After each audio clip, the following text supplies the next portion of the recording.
Magandang araw po sa inyong lahat. Lalong-lalo na po sa inyo, Sir Blair. Totoong nakakaaliw ang mga kwentong napapakinggan sa inyong YouTube channel. Kaya kapag may bakante po akong oras, ay hindi ko pinapalagpas na hindi makinig ng mga kwentong inyong binabahagi sa libo-libo niyong subscriber. Itago niyo na lamang po ako sa pangalang Waldo. Mas pinili kong hindi sabihin ang tunay kong pangalan dahil na rin sa aking nakaraan. Ang totoo kasi, hindi maganda ang dati kong buhay dahil mali ang pinili kong landas. Pero sa kabila nun, ay nagsikap akong itama yun at magbago. Ang totoo kasi, ay naging hired killer po ako. Sa ibang salita, ay tinatawag din na birador. Bagamat ang salitang ito ay may iba't ibang ibig sabihin, depende sa paggamit. Yun nga lang, ikinabit na ito sa akin sa paraang negatibo. Binabayaran ako ng mga taong may ibig ipatumba. Merong politiko, negosyante, o asawang manluloko. Siyempre, ang kapalit nun ay pera. Sabi nga ng iba, ay halang ang aking kaluluwa dahil wala akong awa para gawin ang trabaho ko na itumba ang kahit na sino sa tamang presyo. Subalit ang mali kong gawain ay natuldukan din. Nasakote ako ng mga pulis at nakulong. Nasa kasibulan pa ako nun, kaya naman mahabang panahon din ang inilagi ko sa kulungan. Buong akala ko nga ay doon na ako mamamatay. Nawala ng pag-asa pang makalaya dahil sa laki ng aking kasalanan. Pero lagi may himala. Pagkalipas ng halos 20 taon na pananatili ko sa kulungan, ay pinaboran ako ng magandang kapalaran. Dumating din ang pagkakataon na ako'y nakalaya. Binigyan ako ng parol. Naging mabait kasi ako sa kulungan at talagang pinagsisihan ko roon ang mga nagawa kong kasalanan. Sa paglabas ko ng kulungan, ay ipinangako ko sa sarili ko na magpapakatino na ako dahil isinumpa ko sa sarili ko na ayoko nang bumalik pa sa kulungan. Laking probinsya ko sa isang bayan sa Capiz. Napadpad lamang sa syudad at nagkaroon ng samot-saring karanasan. Kaya sa aking paglaya ay pinili kong bumalik sa Capiz upang doon makasama ang natitira kong mahal sa buhay. Sana nga lamang ay naroon pa siya. Dala ang perang naipon sa kulungan na galing sa kinita ko sa paggawa ng mga handicraft, ay puno ako ng pag-asa na magkakaroon ng magandang kapalaran sa aking pagbabalik sa Capiz. Totoong nakakapanibago habang naglalakbay ako sakay ng barko papauwi ng aming probinsya. Sa tagal ng panahong hindi ako nakauwi sa Capiz, ay hindi ko alam kung tamang lugar pa ba ang pupuntahan ko dahil sa dami ng mga ipinagbago roon. Pero alam kong makakabalik ako sa lugar na aking sinilangan. Kaya naman, nakahinga ako ng maluwag nang makababa na ako ng barko. Nagtanong-tanong pa ako kung paano at saan maaaring sumakay papunta sa lugar na aking destinasyon. Buo ang tiwala ko sa aking sarili na hindi ako maliligaw, kaya habang sakay ng isang tricycle ay pilit kong binabalikan sa isip ko ang bawat lugar na aking dinadaanan. Talagang marami nang nagbago at pakiramdam ko ay isa na akong estranghero sa lugar na kinalakihan ko. Inihinto ako ng tricycle sa barangay na aking sinabi. Bitbit ang isang bag ay bumaba ako ng tricycle at pilit na kinakapa sa isip ko ang daan patungo sa aking pupuntahan. Hanggang sa makarating ako sa isang bahay. Luma na yon at may mga pagbabago na, subalit ayon sa aking napagtanungan ay dun nakatira ang taong hanap ko. Walang tao ang bahay na pinuntahan ko, subalit bukas ang pinto, kaya naglakas loob akong pumasok. Agad kong nakita ang kadahupan sa loob ng bahay. Dahil sa pagiging payak nito na limitado ang mga kasangkapan, may nakatakip na pagkain sa mesa, malamig na kanin at pritong isda. Nakaramdam ako ng gutom, kaya nilantakan ko yon. Nang mabusog ako, ay nakaramdam ako ng antok. Umupo ako sa isang pahabang upuan at hindi ko na namalayan na hinila na ang aking mga mata upang matulog. Hindi ko alam kung anong oras na ba o minuto pa lang ang nakakalipas ng aking pagkakahimbing nang makaramdam ako ng tila matulis na bagay na dumikit sa aking tagiliran. Masakit yun, kaya nagising ako at ganun na lamang ang gulat nang makita ko ang isang matandang lalaki. Hawak ang matalas at matulis na itak na ang dulo nito ay nakadikit sa aking tagiliran. Walang hiya ka! Ang kapal ng mukha mo ah! Nagawa mo ng lantakan at ubusin ang tira kong pagkain sa mesa. Abay, natulog ka pa rito sa loob ng pamamahay ko. Pero tama lang yun na busog ka bago pa kita patayin at pagputol-putulin ang katawan mo. Teka, sandali lang ho. Bakit niyo ako papatayin? Dahil basta ka na lamang pumasok dito sa loob ng bahay ko. Paano kung isa kang masamang tao? O kaya ay isa kang halimaw? Naku, hindi ho, nagkakamali ho kayo. Saka wala po akong gagawing masama sa inyo. Abay, paano ako nakatitiyak doon? Sino ka ba? At taga saan ka? Taga rito ho ako. Ulol! Anong taga rito sinasabi mo? Eh, hindi nga kita kilala. Tapos sasabihin mo taga rito ka. Naihibang ka na ba? Hindi niyo ho ba ako nakikilala? Pero kayo, kahit pumuti na po lahat ng buhok niyo, kilalang kilala ko ho kayo.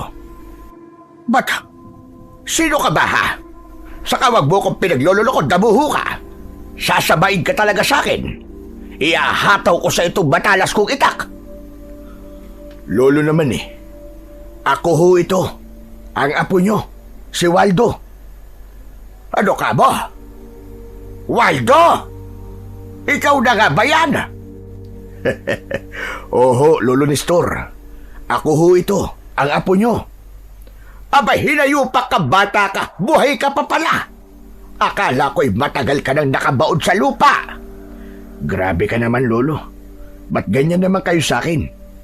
Sa dami ng kalokohan at kasalanan ginawa mo, ano pa ba ang aasahan ko? Eh di ang isipin kang matagal ka nang wala. Aba, ilang dekada na yata. Lo, marami pong nangyari sa akin.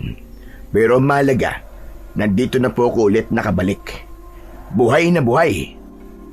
Kung sa bagay, hindi ako magtataka kung buhay ka pa. Sabi nga nila, ang masamang damo, matagal mamatay. Tama ka dyan, Lo. Pinayagan pa talaga ng nasa taas na mabuhay pa ako. Dahil alam ko na meron pa akong misyon. At para itama na rin yung mga naging pagkakamali ko nun. Hindi talaga kita nakilala, Apo. Ang akala ko kung sinong haragan at bigla na lamang ng loob sa pamamahay ko. Makapal at mahaba kasi ang balbas at bigote ko, Lo. Kaya hindi nyo kagad ako nakilala. Pero kapag inahit ko to, tsak babalik ako sa gandang lalaki, makikita nyo. Nako! Ikaw dagang apo ko. Walang kaduda-duda. Hanggang ngayon ay hambog ka pa ring damuho ka. Lolo naman nagsasabi lang naman ako ng totoo.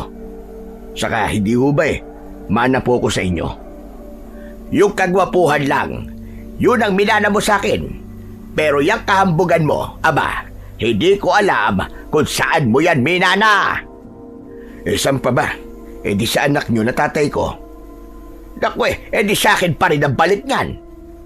Pero teka nga pala, paanong nakabalik ka rito? Ano ba kayo, Lo? Ayaw nyo bang narito ako? Abay, siyempre. Sumakay po ako ng barko. Hindi yon. Loko ka. Di ba'y nakakulong ka? Tumakas ka, no? Tapos dito ka magtatago sa kapes. Abay, siraulo kang bata ka. Alam kong nasa kulungan ka damuho ka dahil marami ka kalokohang ginawa. Lolo naman, hindi ba pwedeng malaya na ako? Ano bang akala nyo? Doon na ako mabubulok sa loob ng rehas? Danes, pwede yun, Lo. Sigurado ka ba na malaya ka na? Hindi ka talaga tumakas? Lo, totoo ho yun. Teka lang ha, para maniwala ho kayo, ipapakita ko po sa inyo release paper ko para di na kayo magduda. Hindi na. Hindi ko naman mababasa kung ano man ang nakasulat sa papel na sinasabi mo. Pero basta totoo sinasabi mo na malaya ka na, wala na ang problema sa akin yon. Paano ho kung tumakas talaga ako? Abay, subukan mo lang. Dahil ako mismo ang magsusuplog sa'yo sa mga pulis. Dahil madadamay ako sa kalokohan mong yan, siraulo ka. Nakita ko ang pag-aalala at pagkabahala ni Lolo Nestor. Kaya tiniyak ko sa kanya na totoong nabigyan ako ng parola at malaya na ako. Bagay na nagpakalma sa kanya. Nakita ko ang kasiyahan sa aking lolo na nakita niya akong muli. Ipinagkatay pa niya ako ng isang inahing manok. Inadobo niya yon sa gata ng nyog. Paborito kong pagkain yon na hindi niya pala nalilimutan. O ano? Anong masasabi mo sa niluto ko para sa'yo? Abalo, muntik ko na humalimutan ang pangalan ko sa sarap. Tapos medyo maanghang pa. Wala ka pa rin kupas sa pagluluto, Lolo. Namiss mo lang ang luto ko kaya kaganyan. Abay, oo naman, Lo. Isa yun sa binalikan ko dito sa Kapis. Pero marami nang nagbago dito, iho. Oo nga po, Lo eh. Muntik ko na pong hindi makita tong lugar natin. Dahil hindi lang itong lugar at mga bahay ang nagbago, kundi maging ang mga nakatira dito. Marami lang naninirahan dito na galing sa iba't ibang lugar. Tama ka? Kumusta naman po ang buhay nyo rito, Lo? Yun ang nakakalungkot, Apo. Aba, bakit, Lo? May problema ho ba? Oo. Dahil hindi pa rin nakakaalpas sa kahirapan ng mga taga rito. Lalo na nang dumating dito ang isang negosyante na lalong ginawang kaawa-awa ang mga magsasaka na tanging pagtatanim lamang ang alam para mabuhay. Ano pong ginagawa ng negosyanteng yun? Masyado siyang ganid, gahaban, hindi marunong maawa sa mga kawawang magsasaka. Ano po bang ginagawa niya? Gusto niyang lahat ng mga ani ng mga magsasaka sa lugar na ito, maging sa karatig na baryo, ay siya ang bibili. Walang ibang pwedeng bumili, kundi siya lamang. Di ba okay naman ho yun? Dahil hindi na kayo mahihirapang humanap pa ng bibili ng mga inaning prutas at gulay. Okay sana kung nasa tamang halaga. Kaya lang binabarat na gusto. Dahil sa pinakamababang halaga niya binibili, tapos ibibenta niya sa napakataas na halaga. Kaya siya lamang ang kumikita ng limpak-limpak na salapit. Paano kung hindi niyo sa kanya ibibenta? Walang nagtatangkang bumili na ibang mga ngalakal. Dahil tinatakot niya. Malakas ang loob niya. Palibhasa kakampi niya mga opisyalis sa gobyerno na nakaupo sa bayang ito. Nagkakaroon sila sa buwatan, kaya sila ang tumitiba sa kita. Mga tiyan at bulsa nila ang dalalamanan. Teka, Lo. Sino po ba yung negosyanteng sila sabi nyo? Senyor Olivio ang pangalan niya. Ang gahabang negosyante na nagpapaikot sa mga magsasaka dito sa ating lugar. Di kaya dahil sa kanya, kaya pinag-adya ng kapalaran na bumalik ako dito? Waldo! Umuwi ka rito para ayusin na ang buhay mo, hindi ba? Ano ba yung iniisip mo? Wala, Hulo. Olo, umuwi ako dito para ayusin ang buhay ko. Dahil marami na akong nagawang kasalanan sa buhay ko. Kaya nga, kaya dapat na magpakatino ka na. Pero kung makikita ko naman na may nang aargabyado sa kalugar ko, parang hindi ko kayang manahimik na lamang, Lo. Ayan, paiiralin mo na naman ang pagiging berador mo. Baka nakakalimutan mo, ha, Waldo? Yang ugali mong yan ang dahilan kung bakit nasira ang buhay mo. Matagal na panahon kang namalagi sa kulungan, ipapaalala ko na sa'yo. Kaya wag mo nang hangarin pang bumalik sa lugar na yon. Marami pang pwedeng mangyari sa'yo, Apo, na nasa labas ng rehas. Tahimik lang akong nakinig sa sinabi sa akin ni Lolo Nestor. Dahil wala naman siyang nais mangyari, kundi ang tuluyan na akong magbago upang hindi na masayang pa ang pagkakataong ibinigay sa akin para mamuhay ng malaya. Kinabukasan ay nais kong maglakad-lakad para makita pa ang ibang lugar sa baryong aking kinalakihan. Maaga akong gumising, pero mas maaga pala si Lolo Nestor na nakita kong nagkakape na. Aba, maaga kang bumangon, ha? Saan ka pupunta, Waldo? Maglalakad-lakad lang ho sana. Baka sakaling may mga kakilala pa akong makita dito na maaari ko pang maging kauntahan. Oo naman. Kahit papano ay marami pa rin. Pero magkape ka muna bago ka umalis. Naglaga ako ng kapeng barako. Naglagay sa kape sa basong gawa sa aluminum si Lolo Nestor, kaya sinabayan ko muna siyang mag-almusal. May nilaga na rin siyang kamuting kahoy at hinog na saging na saba. Yun ang mga pagkaing totoong na-miss ko. Iba pa rin ang mga pagkaing natural. Pagkatapos kong mag-almusal, kasabay si Lolo Nestor, ay nagpaalam na ako sa kanya upang maglakad-lakad. Habang ako'y naglalakad, ay may nakasalubong akong isang babae na hindi ko mawari ang pagkakatitig sa akin. Mula ulo hanggang paa na pinagmasdan ako. Ewan ko ba kung kinikilala niya ako o natatakot sa akin. Kung natatakot siya, bakit hindi niya inaalis ang pagkakatingin at malamang tumakbo na ito o umiwas? Subalit hindi niya inaalis ang kanyang mga tingin.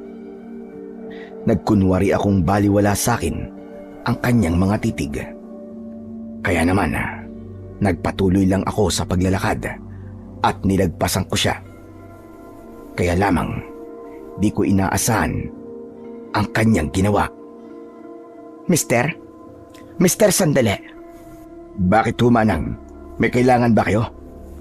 Kung makamanang ka naman sa akin, halos magkaedad lamang tayo. May sasabihin ka ba? Kanina pa kasi kita tinititigan. Kahit may balbas at bigote ka, para bang namumukhaan kita. Alam kong bago ka lang dito, dahil ngayon lang kita nakita. Kaya lamang, may naaalala ko na kahawig mo. Baka ako nga po yun. Sino ka ba? Ako ho si Waldo, apo ni Lolo Nestor. Sabi ko na nga ba, kilala kita. Ikaw nga yun. Ikaw si Waldo. Oo nga, sinabi ko na sa iyong pangalan ko, di ba? Ikaw, sino ka naman? Ako si Marga. Margarina Estrella. Sister Margarin. Oo, ako nga. Yan ang tawag dati sa akin. Naaalala mo pa pala? Oo naman. Makakalimutan ko ba yun? Magkababata tayo.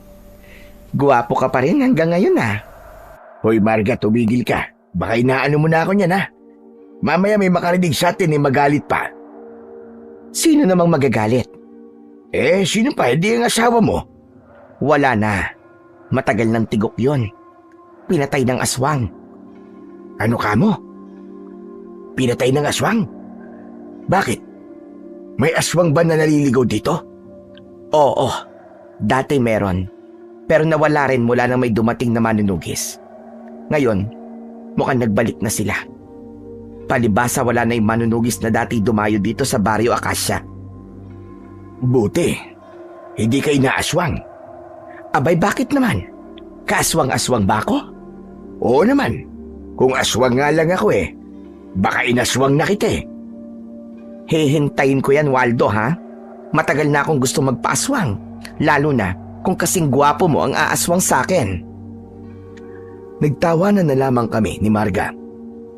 Lumalaban siya ng biruan. Kung sa bagay, noong kabataan pa namin, ay ganun talaga si Marga. Kaya sa maikling sandali ng pag-uusap namin, ay para bang bumalik kami sa aming kabataan. Nagpatuloy kami sa aming kwentuhan. Binalikan ang ilang mga karanasan nung kabataan namin. Maya-maya pa ay dumating na ang isang lalaki na ang edad nito ay nasa 20 anyos o higit pa. Nakakunot ang kanyang noo na lumapit sa amin. Kanina ko pa po kayo hinahanap Nandito lang pala kayo. Abay, pasensya ka na. Medyo nagkasarapan ang kwentuhan namin ni Waldo Tara na, umuwi na tayo. Sige, Waldo, uuwi na kami ha. Sa ibang araw na lang. May iba pang pagkakataon para magkakwentuhan tayo uli. Napansin kong tila mainit ang ulo ng binatang lumapit kay Marga at niyaya na siyang umuwi. Wari nag-aalala siya na agad naman siyang sumama. Hindi na nga niya naipakilala sa akin kung sino ito. Kaya napakamot na lang ako ng ulo habang pinagmamasdan silang dalawa. Napapalayo. Sino kaya yon? Hindi man lang ako ipinakilala ni Margarine. Baka bagong jowa. Sabi kasi niya sa akin matagal nang tigok ang asawa niya. Nagselos siguro, kaya parang nagalit. Ay, bahala na nga sila sa buhay nila. Kaya naisip ko ng mga sandaling yon na tsak na magtatalo sina Marga at ang lalaking sumundo sa kanya pag uwi nila ng bahay. Subalit, sino nga ba ang lalaking yon? Akala ko kung saan na kayo nagpunta Yung pala kung sino lang ang kausap nyo. Makikipagkwentuhan lang naman ako. Sino ba ang lalaking yun?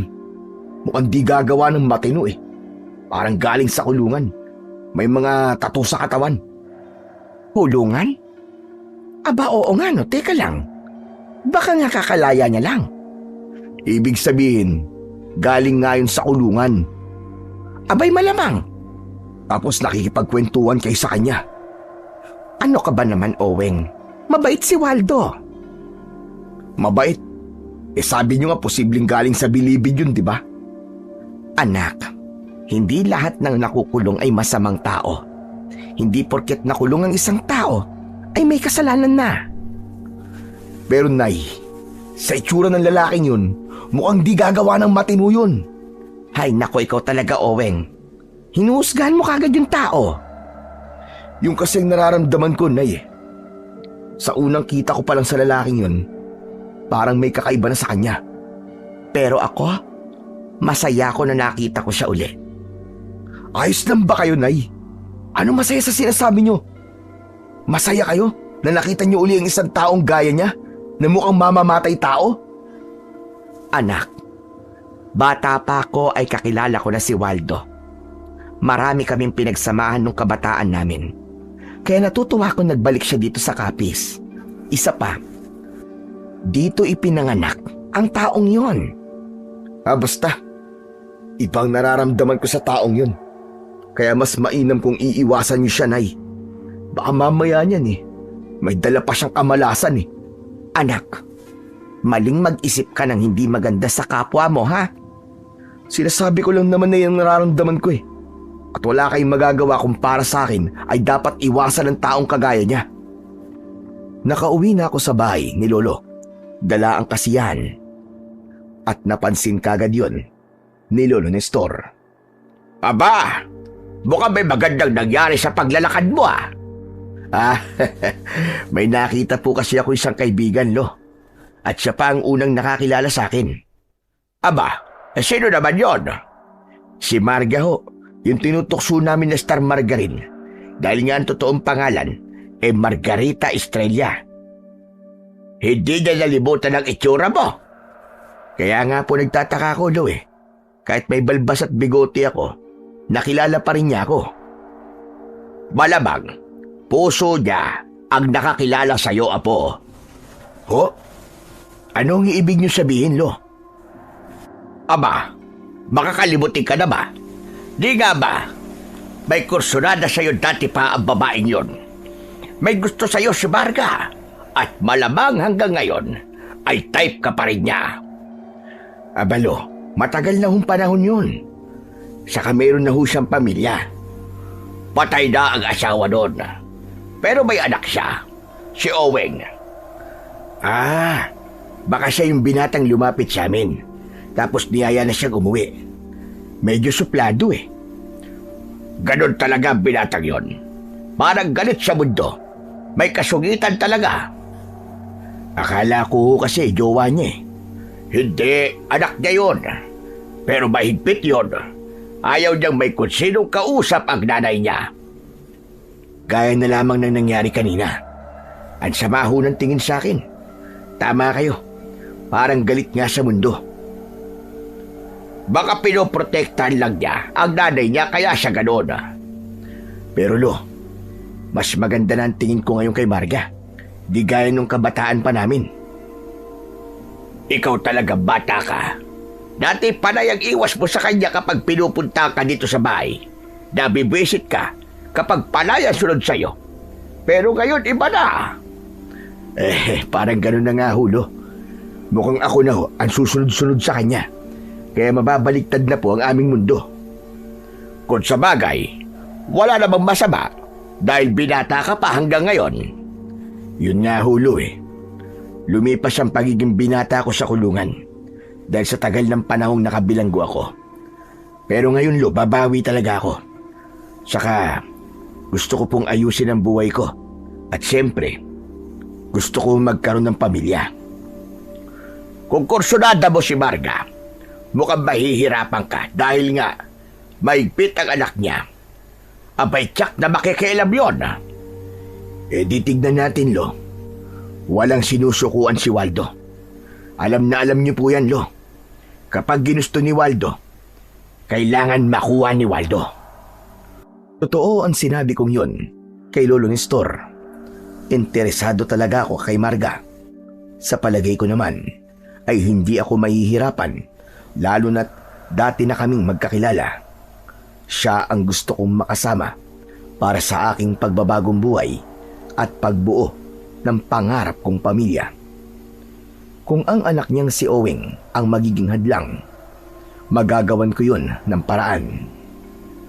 Kinagabihan, maaga akong natulog. Wala kasing ibang mapaglibangan sa bahay ni Lolo Nestor.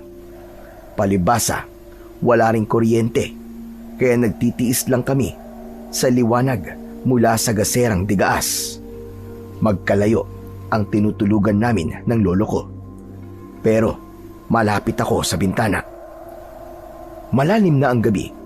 Sa palagay ko'y lagpas hating gabi na nun nang magising ako.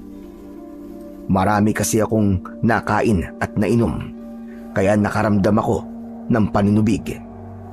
Hindi pa ako nakakabangon mula sa aking pagkakahiga nang may maramdaman akong tila nagtatakbuhan sa labas ng bahay. Sinulyapan ko si Lolo Nestor. Tulog na tulog ang matanda na naghihilik pa. Nakakatuwa pa ang tunog ng kanyang hilik na para bang tunog ng whistle bomb na paputok. Napangiti ako dahil sa kakaiba niyang hilik. Subalit lumakas pa ang ingay mula sa labas na wari nagtatakbuhan. Tumayo ako at bahagyang binuksan ang bintana. May naaninag akong nagtatakbuhan na sa pakiwari ko'y hindi naman yun mga alagang hayop ni Lolo Nestor. Gusto kong lalo pang makita ang mga nilalang na nasa labas. Akmang bubuksan ko na ng mas malaki ang nakasarang bintana nang marinig ko ang boses ni Lolo Nestor. Pinagbawalan ako. Huwag, Waldo. Hayaan mo lang na nakasara ang bintana. Nagising din po pala kayo, Lolo. Maigi na lamang at nagising ako, kundi baka nabuksan mo na ang bintana. Gusto ko po kasi makita yung lumilika ng ingay dun sa labas. Huwag mo nang hangarin pag makita ba ngayon. Baka kung paano ka lang. Bakit, Lolo? Ano ba mga yun?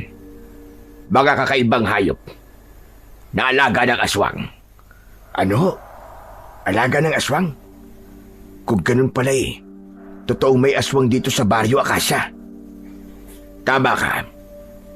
Gaya ng nabanggit ko na sa'yo. Hinahayaan yung pakalat-kalat at gumagala mga alaga ng aswang, no? Dahil delikado kung pakikialaman sila. Malalagay sa panganib ang buhay ng sino mang makikialam. Ang mga alaga ng aswang at siya ring tagabantay. Tagabantay ho? Ng ano ho? Ng mga taga rito sa baryo, para hindi ito mapasok ng iba pang uri ng maaaring puminsala sa mga taga rito. Ibig niyon sabihin, hindi lang isang uri ng aswang ang nakapasok sa bayang ito? Ganun na nga. At ang mga aswang na yon ay nakakahalubilo ng mga tao kung araw. Hindi ba't nasabi ko na sa iyo tungkol sa negosyanteng bumibili ng mga ani ng mga magsasaka? Si Senyor Olivio. Ano ho ang tungkol sa kanya? Isa siyang aswang. At hindi pangkaraniwang aswang, kundi makapagyariang aswang na malakas sa mga politikong nanunungkulan dito sa bayan na nasasakupan ng kapis. Anong ibig niyon sabihin, Lo? Busog ang mga politiko dahil kay Senyor Olivio. Kaya hindi nila ito magawang pakialaman. Nagiging sunod-sunuran sila sa anumang gusto ni Senyor. Pero nagiging kawawa naman ay ang mga mahihirap na magsasaka. Ganun na nga po. Mga magsasaka ang nagpapakahirap para magbungkal ng lupa at magtanim. Pagdating ng anihan, si Senyor ang nakikinabang ng limpak-limpak dahil nabibili niya ng mura ang mga ani ng mga magsasaka at naibibenta niya sa syudad ng higit sa doble ang halaga. Kaya siya ang tiba-tiba at kumikita ng malaki. At walang magawa ang mga politiko dahil nakikinabang din sila. Hindi lang yon. Takot din sila sa pagiging aswang ni Senyor. May hukbo ng mga aswang na inaalagaan ang mayamang negosyante. Kaya hawak din niya sa leeg ang mga politiko. Umaasta palang parang Panginoon ng Senyor Olivio na yun dito. Ang sama niya. Nuknukan ang sama po. At yun ang matagal ng problema ng mga taga rito. Lo, kaya siguro pinag-adya na makabalik ako dito. Dahil may problema akong kailangang ayusin. Apo, huwag ka nang makialam. Lo, mula ho nang nakalaya ko, wala na akong dapat kinatatakutan. Isa pa, ayoko nang merong inaargabyado. Hindi mo kilala kung gaano ka-impluensya si Senyor Olivio. Kahit na, Lo, kung walang tatayo para humarap sa kanya, hindi matatapos ang kanyang ginagawang pananamantala. Mananatiling parang alipin niya ang lahat ng mga taga rito at palalaganapin ang pagiging laing aswang sa baryong ito. Yan din ang nakikita ko, Apo. Kaya nga, Lo, hindi tayo dapat pumayag. Ang lahing aswang ang dapat nalipulin at hindi ang gaya natin na matagal ng panahon na namumuhay ng tahimik sa lugar na ito.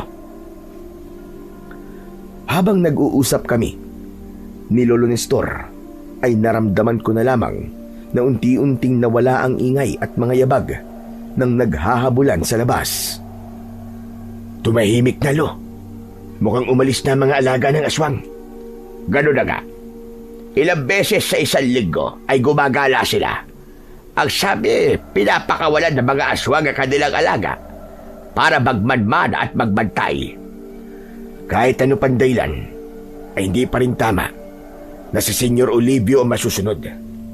Hindi tayo dapat pumayag na maging sunod-sunuran lang sa kanya. Nakaramdam ako ng panggigigil sa aking mga nalaman. Ganun na pala talaga kalala ang nangyayaring hindi maganda sa lugar na kinalakihan ko. Masakit sa akin na malaman ang katotohanan yon. Tila ang mga taong ipinanganak sa baryo na yon ang magiging alipin ng isang dayo dahil sa kanyang kayamanan at itim na kapangyarihan. Masakit isipin yon na nagpapahirap ng kalooban ko. Ang tungkol doon ay napatunayan ko ng mga sumunod na araw sapagkat nakita ko na nagkakatipon-tipon ang mga magsasaka. May darating daw na mga truck na kukuha ng mga inaning produkto sa aming lugar at balita ko ay darating din daw si Senyor Olivio. Kaya sa wakas ay magkakaroon na rin ako ng pagkakataon na makita siya. Ano ka mo? Pupunta ka sa pulong ng mga magsasaka? Oo, Lolo Nestor. Dahil darating daw doon si Senyor Olivio. Apo, pakiusap sana. Huwag kang gagawa ng kahit na anong gulo. Makikinig lang ako, Lo, para malaman ko kung ano bang pag-uusapan nila. Kung ano man ang marinig mo at hindi mo yun magustuhan, sana huwag ka nang makialam, Apo. Bahala na po, Lo. Apo, nakikiusap ako sa'yo. Saka hindi rin dapat nagpapadalos-dalos sa kahit na anong bagay. Ang kailangan ay pag-isipan muna at pagplanuhan dahil ang kabiguan ay nangyayari sa mga desisyong hindi mo pinag-iisipan. Huwag po kayo mag-alala. Gagawin ko po ang sinasabi niyo, Lo. Ibig ko lang talagang malaman ng mga pag-uusapan ng mga magsasaka kaharap si Senyor Olivio. Sinundan ko ang mga taong naglalakad na patungo sa lugar kung saan gagawin ang pulong na dadaluhan ni Senyor Olivio. Habang naglalakad ako, ay nakita ko ang anak ni Marga. Nais ko ring makapalagayan ng loob ang binata para wala akong maging problema sakaling formal na akong manligaw kay Marga. Binati ko at kinausap si Owing habang kami naglalakad. Kumusta ka? Nanay mo pala si Marga. Oo, matagal na. Mula nung pinanganak ako, nanay ko na siya. Ayos ha. Oo nga naman. Komedyante ka pala, no? Sino may sabi? Ako. Kasi nagpapatawa ka sa sagot mo eh. Hindi ako nagpapatawa. Seryoso ko. Ah, ganun ba? Akala ko kasi nagjo-joke ka eh. May dahilan ba para makipagbiruan ako sa'yo? Abe, wala naman. Wala pala eh. Eh di hindi ako nagjo-joke. Ah, ako nga pala si Waldo. Kilala kita. Sinabi na ng nanay ko. Kababata ko nanay mo. Magkasabay kaming lumaki dito at naging magkaibigan. Hindi ko tinatanong. Eh sinasabi ko lang naman. Teka sandali. Galit ka ba? Hindi. Bakit naman ako magagalit? Seryoso ka eh. Ano ngayon? Mahirap kasi kapag masyadong seryoso. Madaling tumatanda. Problema ko na yun. Asan nga palang nanay mo? Hindi mo yata kasama. Ayaw ba niyang dumalo ng pulong ni senyor? Wala eh, may ginagawa. Nasa bahay niyo ba? Oo. Pero hindi mo siya pwedeng puntahan doon ha. Aba, bakit naman? Ayokong lalapit ka sa kanya. Hindi naman ako masamang tao eh. Apo ko ni Lolo Nestor. Alam ko. Pero sabi ni nanay, dati kayong bilanggo. Ibig sabihin, dati kayong kriminal. Ayaw mo makipagkaibigan ako sa nanay mo? Oo. Mahirap makipagkaibigan sa isang dating kriminal. Baka mamaya eh, kung ano pang gawin mo sa nanay ko. Ganyan ba ang tingin mo sa akin? Nagagawan ko ng masama si Marga? Aba, malay ko ba? Hindi naman kita lubos na kakilala eh. Kaya nga gusto kong makilala mo ko. Kung handa kang bigyan ako ng pagkakataon. Hindi na. Sayang lang ang oras. Walang palya ang usapan at palitan namin ng paliwanag ni Owing. Hindi namin namalayan na naroon na pala kami sa lugar na pagdadausan ng pulong. Salamat sa pakikipag-usap mo sa akin, Owing ha.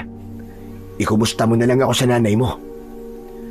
Hindi ako pinansin na tila walang narinig si Owing, kundi tuloy-tuloy lang akong iniwan at nakihalubilo na siya sa ibang mga kalalakian na ang karamihan ay mga kaedad din niya. Suplado tong anak ni Marga. Mukhang siya nga yata ang magiging malaking hadlang sa akin. Hindi pa ako natatagalan mula nang makarating sa lugar ng pulong nang maya-maya ay nagkandaingay ang mga naroroon. Nagbulungan sila. Nakita pala nila ang paparating na sasakyan ni Senyor Olivio. May 2 sasakyan na dumating. Subalit hindi pa yon ang sasakyan ng taong inaabangan ng marami. Nang dumating ang 3 sasakyan, may mga lalaking sumalubong doon mula sa naunang mga kotse. Binuksan nila ang pinto ng magarang kotse. Lumabas ang isang lalaking nakasuot na itim na long sleeve at itim din na pantalon. Makintab ang itim ring sapatos. Nasa edad 50 ang lalaki na ang leeg at kamay ay napapalamutihan ng mga gintong alahas. Tumahimik ang mga tao. Hindi man ako mag-usisa ay natitiyak kong siya na nga si Senyor Olivio, ang mayamang negosyante na sinasabi nilang aswang. Subalit kahit alam nilang aswang ay wala silang magawa para hulihin ito. Pinangunahan din sila ng takot. Isa pa, ang sabi nila'y wala namang kaguluhang ginagawa sa kanilang lugar. Yun nga lang, ang paraan ng kanyang pagninegosyo ay hindi makatao dahil sa labis na panlalamang. Nagsimulang magsalita si Senyor Olivio. Nakikinig ang mga taong naroon na tila may kaba sa anumang sasabihin ng mayamang negosyante. Nagpapasalamat ako sa pagbibigay niyo ng oras para sa mahalagang pagpupulong na ito. Alam ko na kanina niyo pa ako hinihintay, kaya hindi ko na patatagalin at pahahabain pa ang nais ko sabihin sa inyo. Tungkol ito sa mga ani niyo na aking binibili. Ang totoo ay nagkakaroon ng problema sa pagbibenta ng mga produktong binibili ko sa inyo. Hindi ko na naibenta yun sa dating halaga dahil sa pagdagsari ng imported na mas tinatangkilit ng mas marami dahil mas mura. Kaya kailangang mabili ko ng mas mababa pa ang ani ninyong mga prutas at gulay. Kung mas bababaan pa po ninyo, paano pa po kami mabubuhay? Parang gusto niya yatang hingin na lamang sa amin ang mga ani namin ah. Kung ganyan din lang, aba, ibibenta na lang po namin sa iba. Sa tingin mo ba ay may ibang bibili sa inyo? Oo naman. Kung magpapapasok lang si Mayor ng ibang negosyante, tsak na maibibenta namin yon sa mas magandang presyo. Kaya lamang, hindi siya nagpapapasok eh. Dahil na rin sa inyo, Senyor Olivio. Kini-question nyo ba ang desisyon ng mayor?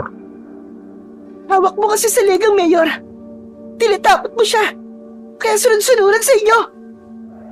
Sandali lang. Hindi ko gusto ang tono ng boses mo, babae. Bakit di mo kilala kung sino kaharap mo?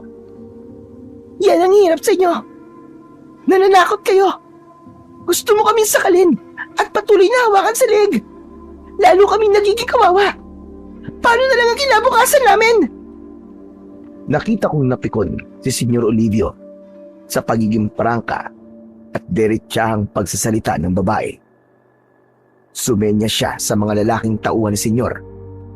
Mula sa gitna ng mga kasamahang magsasaka ay kinuha ng mga tauhan ng mayor ang matapang na babae. Nagwawala ito at tumututol para hindi siya makuha. Pero walang nagawa ang babae. Ang mga kalalakihang naroon ay tahimik lang na tila natutulala. Hindi sila kumilos para ipagtanggol ang kasamahan nila. Nakita kong takot ang rumihistro sa kanilang mga muka. Marahil ayaw nilang mangyari din sa kanila ang ginawang pagkuha sa matapang na babae. Kaya naman, mas pinili na lang nila ang manahimik. Sige na, umalis na kayo lahat. Tapos na ang pag-uusap na ito. Pero ito ang pakatandaan nyo. Hindi nyo kaya ang katulad ko. Dahil oras na suwagin nyo ako, hindi nyo magugustuhan na magiging balik sa inyo. Isang lalaking naroon ang nagsalita at narinig yun ni Senyor Olivio. Hambog! Saksakan ng yabang! Akala niya yata Diyos siya! Sino yun? Sino nagsalita na yun? Tahimik ang mga taong naroon. Walang nagsalita at walang nagturo isa man sa kanila. Pero malakas ang pakiramdam ng negosyanteng mayabang. Ang mata ay nakapukol kay Oweng. Ikaw lalaki! Ikaw na may suot na sombrerong itim. Lumapit ka rito. O ano? Hindi ka lalapit, ha? Malakas ang kutob kong ikaw yung narinig kong nagsalita. Ako po? O ikaw nga. Lalapit ka ba? O gusto mong ipakaladkad pa kita sa mga tauhan ko? Pinagmamasdan ko si Oweng. Buo ang loob na lumapit kay Senyor Olivio. Ang lakas din naman ng loob mong kalabanin ako. Gusto mo ba subukan kung paano ako magalit, ha? Alam kong pinagdidiskitahan na ni Senyor Olivio si Oweng. Hindi ko na napigilan ang sarili ko, kaya lumapit na ako. Senyor, sandali lang.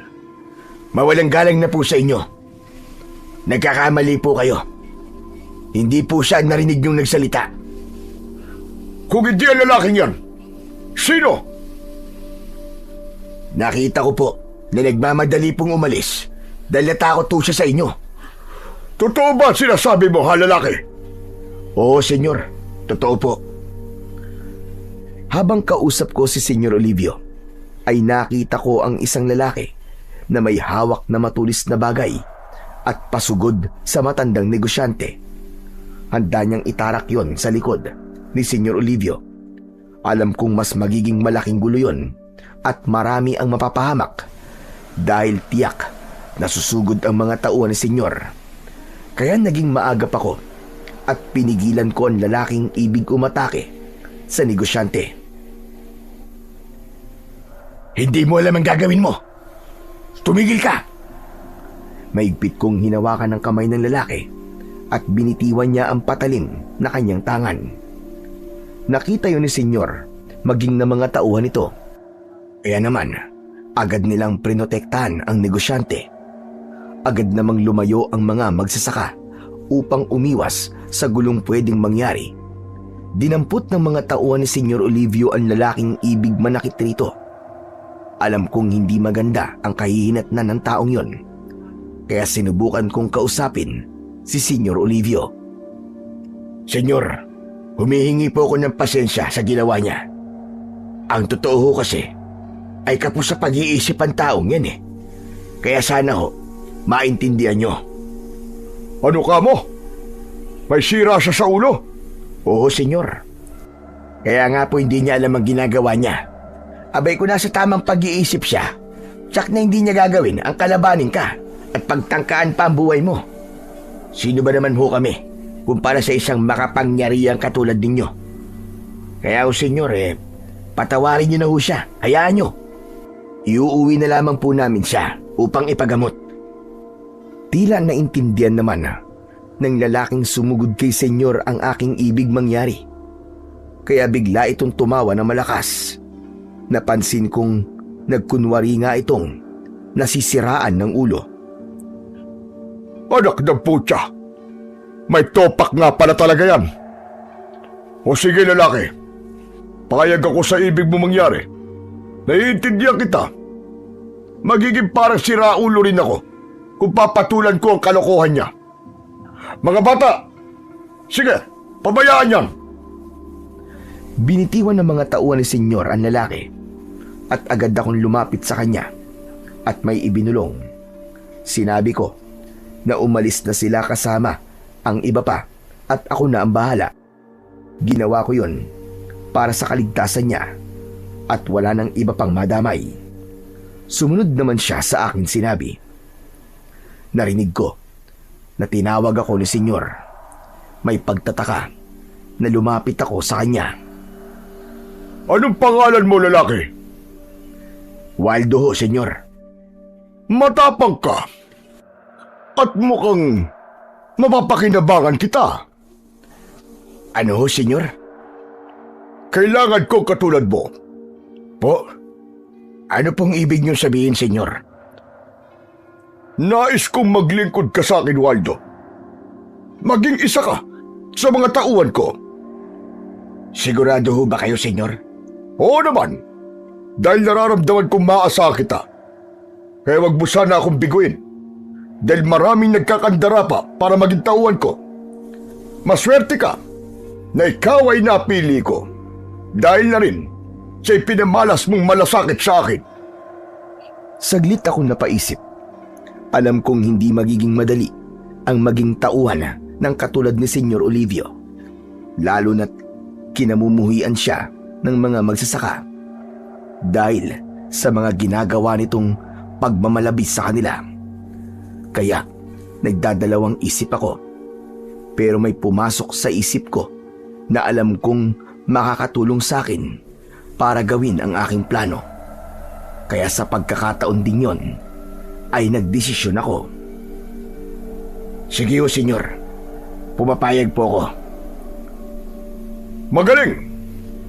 Tama ang desisyon mo, Waldo. Isang malaking karangalan na pagsilbihan mo ang isang katulad ko. Talaga nga palang saksakan ng yabang ang taong ito. Iniisip niya na walang sino mang maaaring bumangga sa kanya. Kaya lalong lumalaki ang ulo at kinatatakutan dahil walang kumakalaban. Sinenyasan ni Senyor ang isa sa kanyang mga tauhan. Kaya may kinuha sa kanyang bulsa at iniabot sa akin. Nariyan sa card na yan ang lugar kung saan ako nakatira. Ipakita mo lang yan sa gate ng aking mansyon para makapasok ka kapag nagpunta ka doon. Salamat ho, Senyor. Maraming salamat ho. Muli ay sumenya sa kanyang mga tauhan ang mayamang negosyante para sabihin na aalis na sila. Binuksan na ng isa sa kanyang tauhan ang pintuan ng isang sasakyan at iniskortehan na ito para pumasok sa loob. Saglit pa ay magkakasunod ng umalis ang tatlong itim na kotse. Saka isa-isa na ring nag-alisan ang mga magsasaka na kanina ay nagkakatipon. Kanya-kanya at samot-sari ang kanilang sinasabi at reaksyon. Lahat sa kanila ay hindi maganda at puro negatibo ang sinasabi tungkol kay Senyor Olivio. Isa nga sa kinatatakutan ng mga magsasaka ay ang pagkakaroon nito ng lahing aswang. Bagamat walang anumang panggugulo na ginagawa sa baryo ang mga aswang, ay hindi pa rin maaalis sa kanila ang mabahala.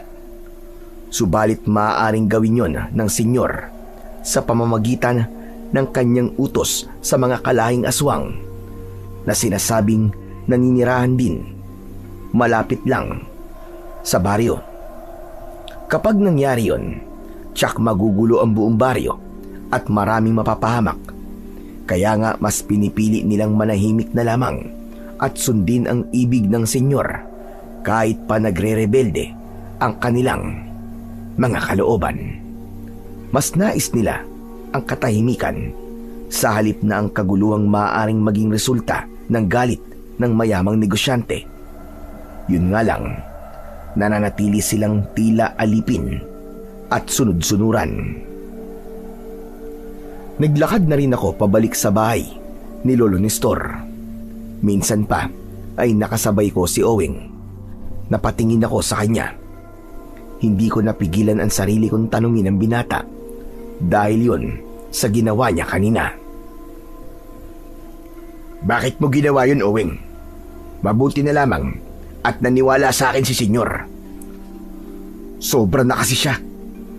Maigi na lamang Nagawan ko yun ng paraan at nakinig siya sa sinabi ko. Kundi, baka kung ano na ang ginawa niya sa'yo. Nakita mo naman siguro na may mga tauhan siya. Isang utos lang niya, Jack, may masamang mangyayari sa'yo. Hindi ko lang napigilan ang sarili ko eh. Pero dahil sa ginawa mo, iniisip mo na magpapasalamat ako sa'yo. Hindi ba't dapat lang dahil iniligtas kita? Aba, ayos ka rin no? Hindi ko naman sinabing tulungan mo ako at iligtas sa kasamaan ni Senyora. Bakit? Mahirap bang magpasalamat, Oweng? Hindi, pero ayoko eh. Ano ba magagawa mo? Mukhang wala kang ibinibigay sa nanay mo, kundi ang problema. Huwag mong idamay sa usapan ng nanay ko. Saka pwede ba?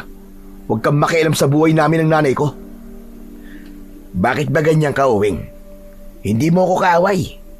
Masyadong mainit ang dugo mo sa akin, ah. Ayoko lang na lumalapit ka sa akin, lalo na sa nanay ko.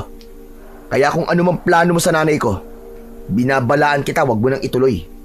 Dahil hindi ko hahayaang mangyari kung ano man yun. Napailing na lang ako. Hindi ko pa rin lubos maisip kung bakit ganun ang inis sa akin ni Oweng. Inisip ko na hindi yata naging maganda sa kanya yung unang pagkakataon na nakita niya kami ni Marga na magkausap. O talaga lang sobra niyang pinoprotektahan ang nanay niya. Nang nasa bahay na ako, ay ipinaalam ko kay Lolo Nestor ang pakikipagkasundo ko kay Senyor, maging ang aking plano, bagay na ikinagulat niya. Apo, sigurado ka ba sa gagawin mo? Oo, Lolo. Sigurado po ako at pinag-isipan ko na ho yun. Gusto mo maging tauhan ni Senyor Olivio? Tama ho kayo. Pero nasabi ko na sa iyo ang pagkatao niya, hindi ba? Kaya nga siya kinatatakutan ng mga taga rito sa Kapis.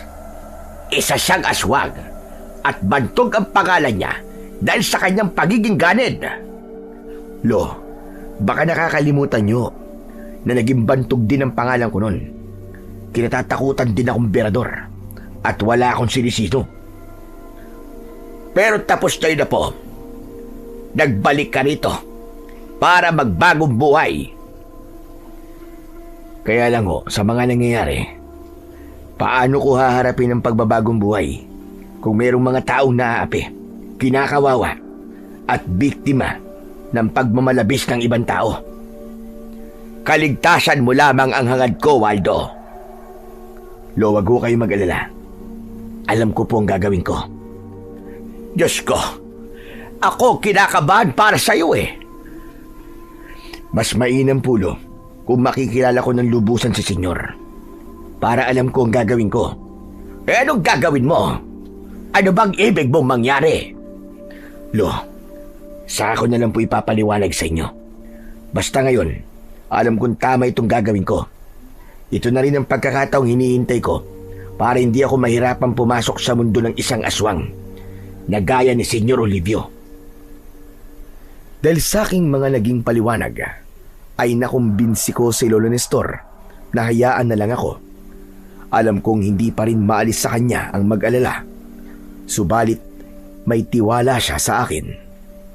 Samantala, sa bahay naman ni Marga, alam kong nakibalita siya kay Oweng tungkol sa akin dahil batid niyang kasama ako sa mga dumalo ng pulong. Nagkausap ba kayo ni Waldo, anak? Ang balita ko tinulungan ka raw ni Waldo. Umepal lang siya, Nay. Kaya ganun. Anong epal ang sinasabi mo? Mapapil, galing-galingan, nagpapabida. Ganun naman talaga si Waldo eh. Hindi siya ganun, anak. Alam kong bukal sa puso ang ginawa niyang pagtulong sa'yo. Ang sabihin niyo, nagpapasikat, mayabang. Anak, hindi ba sa halip na sabihin mo yan mas mainam kung magpasalamat ka sa kanya? Teka, ginawa mo ba yun? Nagpasalamat ka ba sa kanya? Hindi. Ba't ko naman gagawin yun? Wala naman akong hininging tulong sa kanya. Oweng, anak, ano ka ba naman? Ginawan ka ng kabutihan ng tao, tapos kahit simpleng pasasalamat, hindi mo nasabi sa kanya. Ayoko nga. Bakit ba mapilit kayo? Saka bakit ganyan na lang kung ipagtanggol niyo ang Waldo na yun, ha? Gusto ko lang na maging malapit kayo.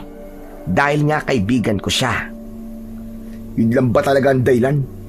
O dahil gusto niyo rin siya? Anak, wala naman sigurong masama, hindi ba? Sinasabi ko na nga, be. Naisayang lang. Wag naman ho si Waldo.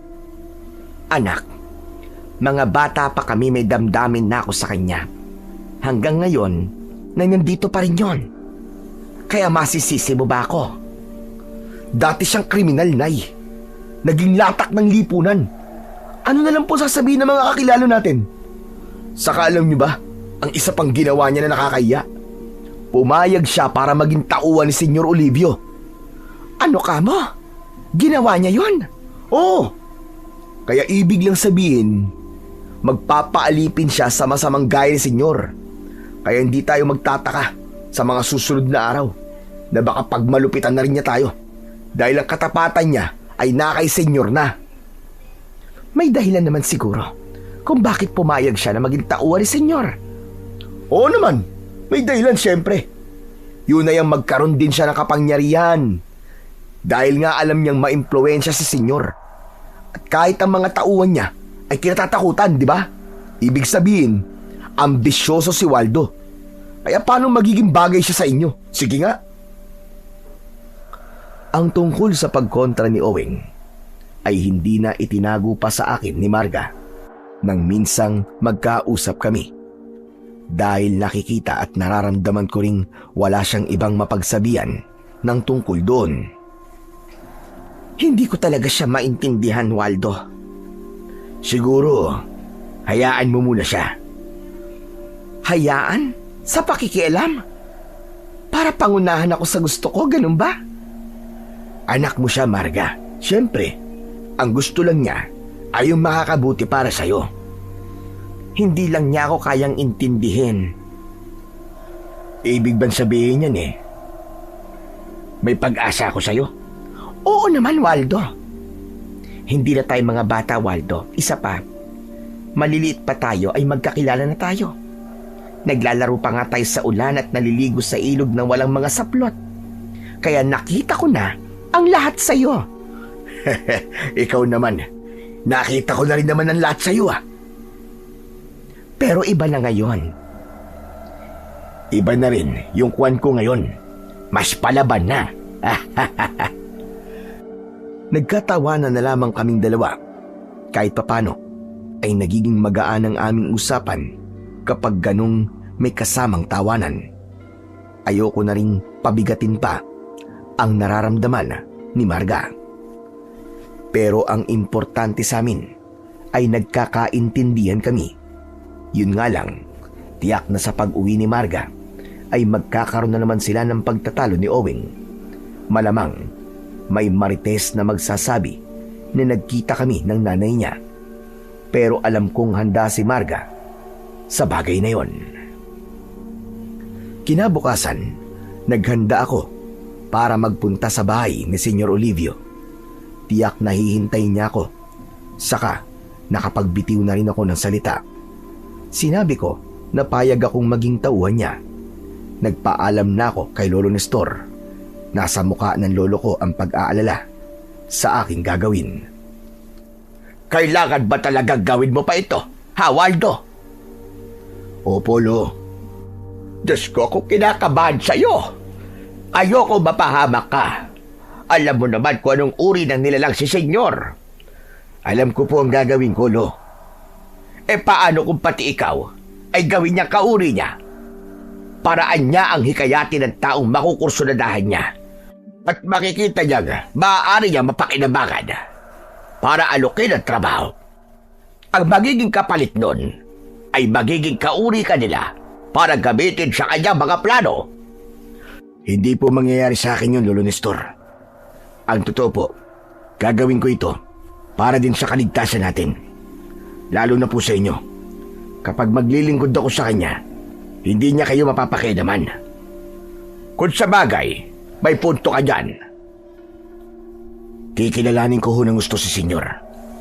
Dahil ako mismo ang tatapos sa kanya. Yan ba ang plano mo, Apo? Oo, Lolo. At sa inyo ko lang yung sinabi. Aalamin ko kung ano ba ang kahinaan ng isang aswang na kagaya niya. Mabuti ang iyong plano. Pero hindi pa rin maaalis sa akin ang mag-alala.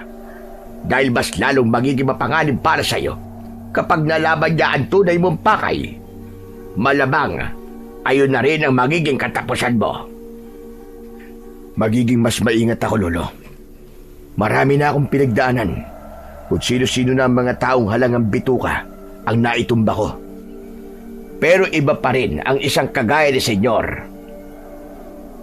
May ikinukubli pa rin siyang kahinaan, Lolo. At yun ang kailangan kong malaman. Bago ka umalis, may ibibigay ako sa iyo, Apo. Ano ho yun, Lolo? Umakyat ng bahay si Lolo Nestor at nang bumalik siya ay may dala siyang pulseras na yari sa makapal na telang itim. May palawit din ng pulseras na tila maliit na buto ng halaman. Kunin mo ito, Apo. Isuot mo sa iyong braso. Arasan po ito, Lo. Baka tutulog yan para sa kaligtasan mo. Matagal ko nang iniingatan yan. Bigayan ng isang kaibigan na tumuloy dito sa bahay ko noong mga panahong wala ka. Isang kaibigan na marami ng pinagdaanan sa buhay. Ibinigay niya sa akin yan bilang ganti sa ginawa kong pagtulong at pagkupkup sa kanya. Natagpuan ko kasi sa sugatan sa aking taniman. Ang kwento niya sa akin ay inatake siya ng isang aswang korkor. Isang malakas na aswang na hindi basta nagagapi. Yun daw ang nakalaban niya, pero nagawa niyang patayin. Kaya lamang, nalagay din sa panganib ang buhay niya. Maigi na lamang, at natagpuan ko siya at nailigtas. Kung ganun, Lo, nasaan ho siya? Hindi ko na alam, pero sabi niya, pagod na rin siya sa pagiging isang sentensyador ng mga aswang. Ano ho? Sentensyador ng mga aswang? Yun ang tawag niya sa kanyang tungkulin kontra aswang. Gusto na rin niya magpahinga at gusto na rin niya manahimik. Kaya iniwan niya yan sa akin. Ibig niyo ho bang sabihin maaaring merong kakaiba sa telang pulseras na ito? Hindi ko rin alam. Basta sabi niya, nag-iwan niya sa akin yan. Baka tutulog daw ito sa anumang panganib, lalo na sa tamang pagkabit at pagkakataon. Dahil matanda na ako, kaya sa'yo ko na lang yan ipagkakatiwala, Apo. Sige, Lolo. Ako na ho ang bahala rito. Sana nga ho ay may maitulong to sa akin. Nang makarating ako sa mansyon ni Senyor Olivio, ay agad akong pinapasok ng bantay sa gate nang ipinakita ko ang card na ibinigay sa akin. Magara at makikita ang kasaganahan sa loob ng mansyon ni Senyor. Naisip ko na galing marahil sa panlalamang at pagiging ganid ang lahat ng kayamanang nasa loob ng mansyon. Malaki ang pagkakangiti sa akin ni Senyor Olivio nang makita niya ako. Nagagalak akong nandito ka na, Waldo. Ako man, Senyor. Nakapangako ho ko sa inyo, kaya tinupad ko lang. Magaling. Ganyan ang gusto ko sa aking magiging tauhan. May isang salita at maaasahan. Dahil meron ho akong paninindigan. Napansin ko mga tattoo mo sa katawan. Galing ka ba sa loob? Oo, Senyor. Buong akala ko ay madidismaya si Senyor sa aking inamin. Pero isang malakas na halakhak ang kanyang pinakawalan. At ikinagulat ko yon. Bakit to, Senyor? May nakakatawa po ba sa sinabi ko? Wala. Masaya ako dahil hindi ako nagkamali sa pagpili sa'yo. Tama nga ang kutob ko. Bukod sa maaasahan ka, ay alam ko na isa ko ang damdamin mo. Malamang, marami ka nang itinumba.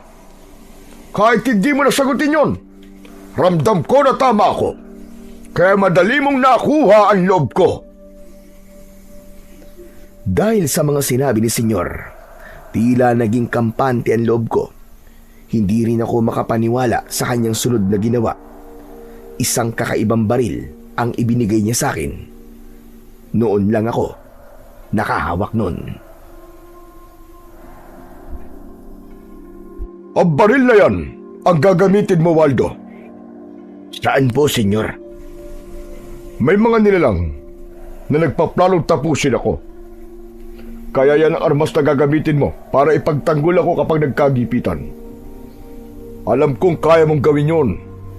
Minsan mo nang ipinakita sa akin ang pagliligtas mo ng pagtangkaan akong atakin ng isang lalaking baliw. Huwag ho kayo mag-alala, senyor. Gagawin ko po kung anong ipinag-uutos nyo. Tunay ngang nakuha ko na ang loob ni Senyor Olivio. Kaya malaya akong makakakilos. Ngunit wala siyang kamalay-malay na ang taong buong puso niyang tinanggap at pinagkatiwalaan ay siya palang lihim niyang kaaway na anumang oras ay maaaring tumapos sa kanya. Subalit alam kong hindi yun magiging madali. Kaya dapat kong pag-aralan ang lahat. Dahil sabi nga ng lolo ko, isang pagkakamali ko lang ay mangangahulugan yun ng aking kamatayan. Bagamat naglilingkod na ako bilang tauhan ni Senyor Olivio, ay nakakauwi pa rin ako ng bahay ni Lolo Nestor. Kaya nalaman ko ang tungkol sa pinaplano ni Owing dahil nagpunta sa bahay ni Lolo si Marga nang malamang umuwi ako ay may isinumbong siya sa akin.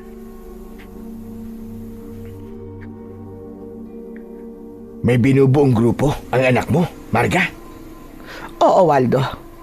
Isang grupo na kung tawagin ay vigilante na handang lumaban sa maling pamamalakad ni senyor. Hahadlangan nilang ginagawang panggigipit at di patas na patakaran sa pagbili ng mga ani ng mga magsasaka. At si Owing ang siyang mamumuno? Oo, Waldo, tama ka. Natatakot nga ako para sa anak ko, Waldo. Matapang siya, Marga. Hindi ko nga alam kung kanino nagmana. Kahit pagsabihan ko siya, ay hindi ako pinakikinggan. Ang inaalala ko ay kapag nakarating kay senyor ang ginagawa niya, malamang ipadukot niya ang anak ko. Bakit mo sinasabi sa akin yan, Marga? Dahil alam kong matutulungan mo ako, Waldo. Pero nagtatrabaho ko kay senyor. Natigilan si Marga.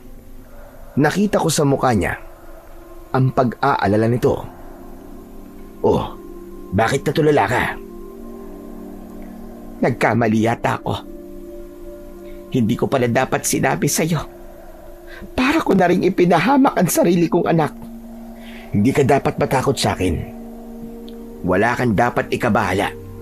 Nagtatrabaho man ako kay senyor, pero hindi ko hahayaang mapahamak ang anak mo at ipagkanulo siya.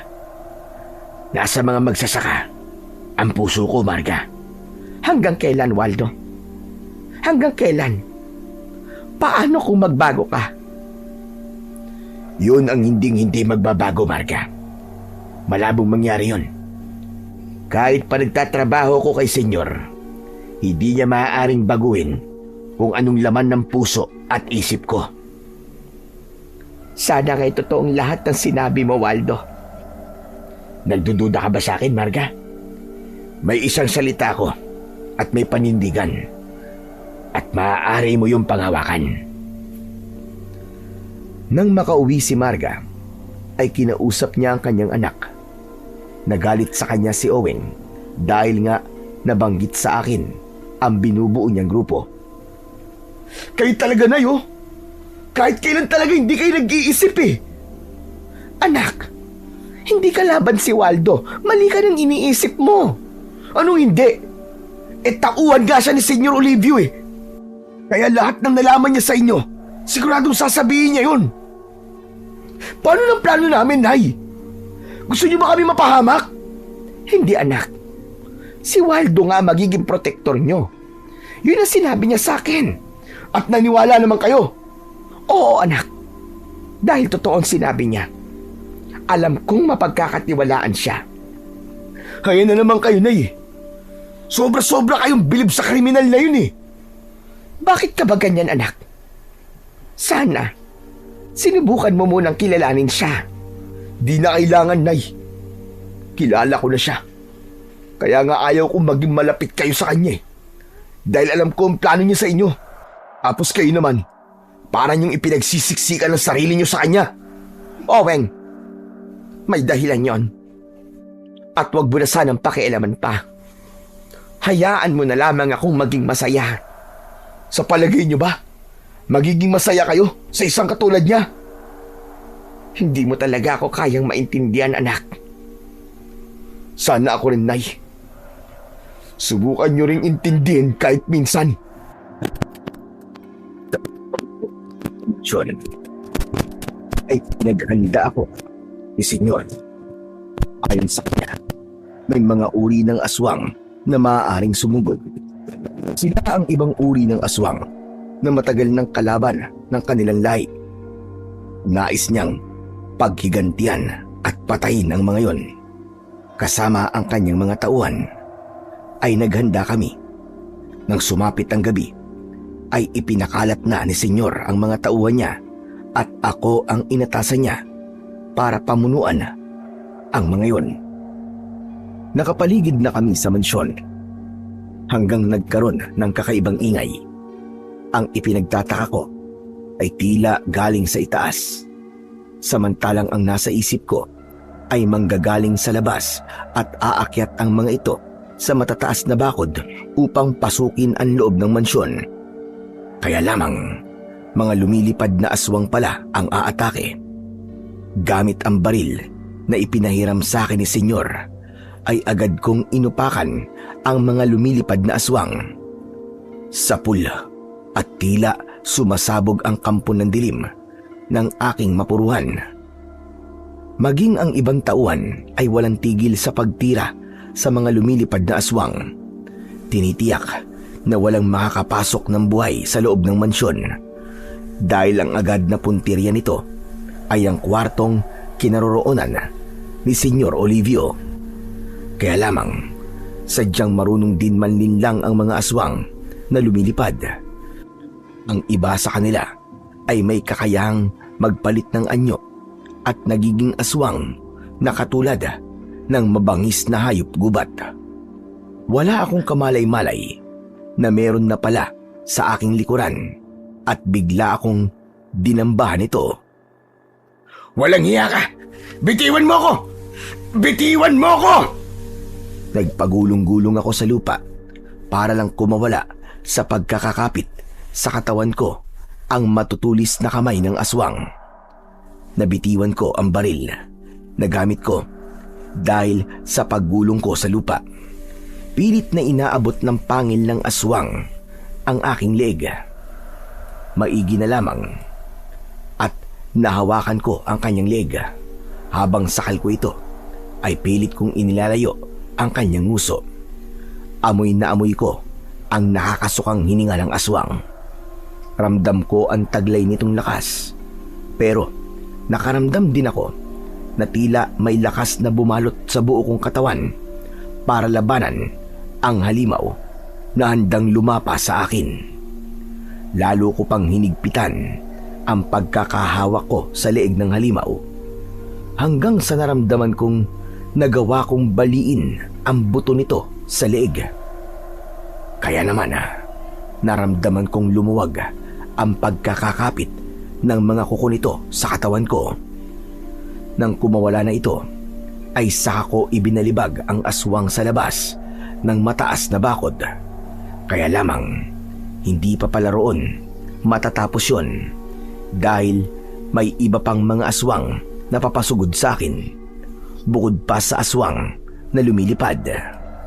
Kaya naman, nagmamadali kong hinanap ang aking baril na nabitiwan ko kanina.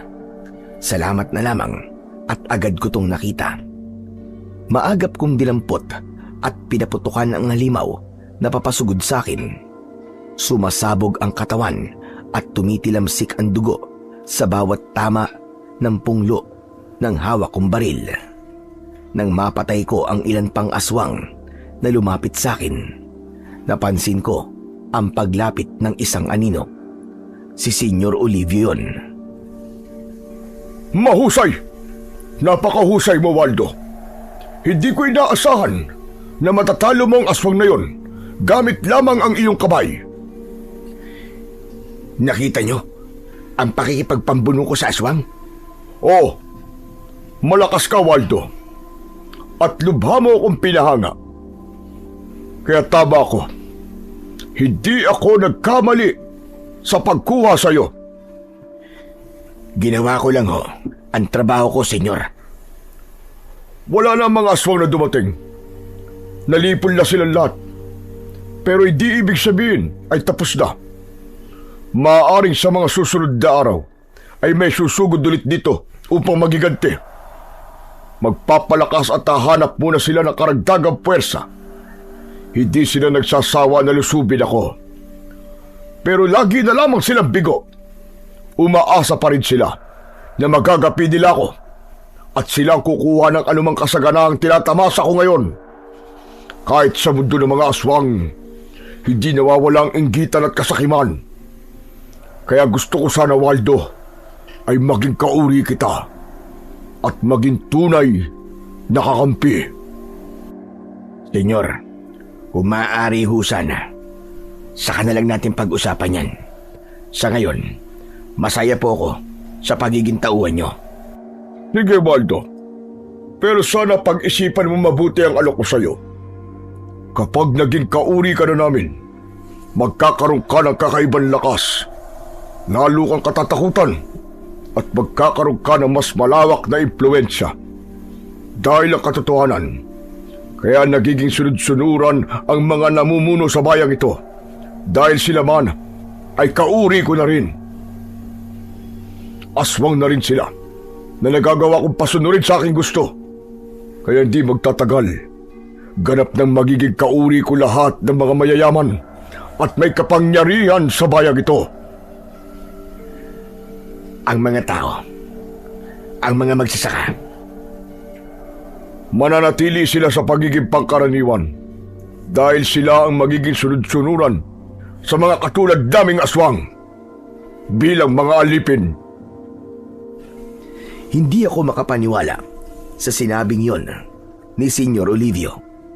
Mga mayayaman, mga may kapangyarihan sa lipunan, sa kanilang bayan, sila ang nagsasabuatan para maging aswang upang gawing alipin at pahirapan ang mga pangkaraniwang tao. Sila ang nagbabaon sa mga magsasaka at mamamayan upang maging mas mahirap palalo habang silang nasa itaas ang siyang nagpapasasa. Isang katotohanang nagdulot ng kirot sa dibdib ko para sa mga gaya kong pangkaraniwan lamang. Kaya nga tama lang ang aking pinaplano. Kailangang mawakasan na ang kasamaan ng mga nilalang na ito. Hindi sila dapat nagtatagal pa sa mundo. Sa akin din pananatili sa mansyon, ay nakita ko na umaasa si Senyor Olivio sa mga tauhan niya. Ang katotohanan ay hindi naman siya ganun kalakas, kundi nagiging malakas lamang siya dahil sa kapangyarihan niyang mag-utos na agad namang sinusunod ng kanyang mga tauhan. Isa nga ako sa ginamit niya para bigyan siya ng proteksyon, na siya namang paraan ko para gawin ang aking plano at pangakong tulong para sa mga magsasaka at naninirahan sa baryo. Nang umagang yon, ay nakita kong kausap ni Senyor Olivio ang ilan sa kanyang mga tauhan. Nakapagtataka na hindi ako isinama, pero naisip ko na baka hindi naman ganun kahalaga at may nais lang ipagawa si Senyor, kaya hindi ko na lang pinansin pa. Minsan pa, umuwi ako sa bahay ni Lolo Nestor. May kalayaan pa rin akong umalis ng mansyon.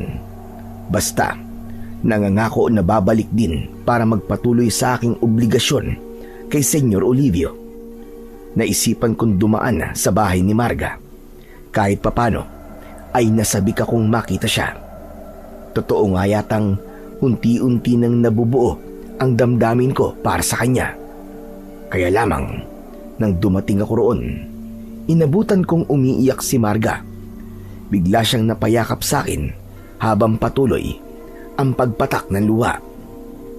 Oh, bakit Marga? Ano nangyari? Bakit ka umiiyak? Waldo! Waldo, si Oweng! Ang anak ko! O bakit? May nangyari ba sa kanya? Nawawala siya, Waldo. May kumuha sa kanyang mga lalaki. Ang sabi ng mga nakakita ay mga tauhan daw ni Senyor Olivio. May alam ka ba sa nangyaring ito? Magtapat ka sa akin! Wala akong alam, Marga. Hindi rin nakarating sa akin ang tungkol dyan. Posibleng mga tauhan nga ni Senyor ang kumuha sa anak ko. Baka nakarating na sa kanya ang pagbuo ni Naomi ng grupo para maghimagsik laban kay Senyor.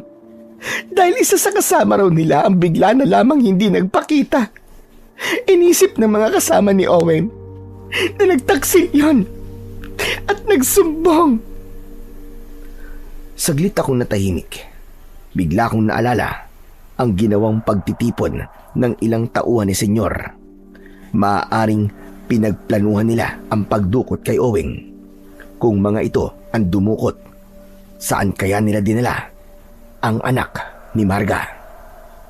Waldo, nakikiusap ako sa'yo, parang awa mo na. Tulungan mo ang anak ko. Tulungan mo si Oweng. Huwag mo siyang pabayaan. Pero Marga, galit siya sa akin. Ayaw niya nga akong lumalapit sa'yo eh. Kaya malaking hadlang siya. Saan naman plano natin? Waldo, hindi ko inaasahang maririnig ko yan sa'yo. Huwag ka sanang maging makasarili. Pakiusap, tulungan mo kung iligtas si Oweng. Dahil baka pagsisihan mo kapag may masamang nangyari sa kanya. Teka nga, bakit ko naman pagsisisihan? Saka hindi ko obligasyon si Oweng. Nagkakamali ka, Waldo. Mahalagang mailigtas mo siya. Mahalagang mailigtas mo ang iyong anak. Nabigla at tila natulala ako sa narinig kong sinabi ni Marga. Sandali. Tama ba narinig ko? Anak ko si Oweng. Tama ba, Marga? Oo, Waldo. Tama ka nang narinig. Siya ang bunga na nangyari sa atin noong gabi bago ka umalis ng Barrio Acacia at magpunta sa syudad. Bakit, Waldo? Nakalimutan mo na ba ang gabing yun na magkausap tayo? Mahigit 20 taon na ang nakalipas. Natahimik at pilit kong inalala ang sinabi ni Marga. Ang gabing sinabi sa akin ay unti-unting bumalik sa akin ang pangyayari. Nag-iisa ko noon sa isang kubo at magdadapit hapon na. Dumating noon si Marga na malungkot at may dalang alak. Masama raw ang kanyang loob dahil sa problema niya sa kanyang magulang. Niyaya niya akong mag-inuman at pinagbigyan ko siya. Pareho kaming nalasing, kaya sanhi ng aming kalasingan ay kapwa kami naging mapusok. Alam kong si Marga ang siyang unang nagparamdam dahil nga malaki ang gusto niya sa akin. Hanggang sa natangay na ako at may namagitan sa amin. Kinabukasan, araw ng pag-alis ko, dahil may taong nagyaya sa akin para magtungo sa syudad at takasan din ang gulong nilikha ko. Umalis ako ng kubo at iniwan si Marga na para bang walang nangyari. Yun ang natatandaan ko na namagitan sa amin. Pagkalipas nga ng maraming taon, ay ngayon lang ako nagbalik dahil nabilanggo rin ako. Doon na natapos ang pagbabalik alaala ko sa nakaraan. Bakit hindi ka na nagsalita riyan, Waldo? Hindi ka ba naniniwala na anak mo si Oweng? Katunayan niya katulad mo siya. Matigas ang ulo palaban. Hindi pumapayag na may taong naargabyado.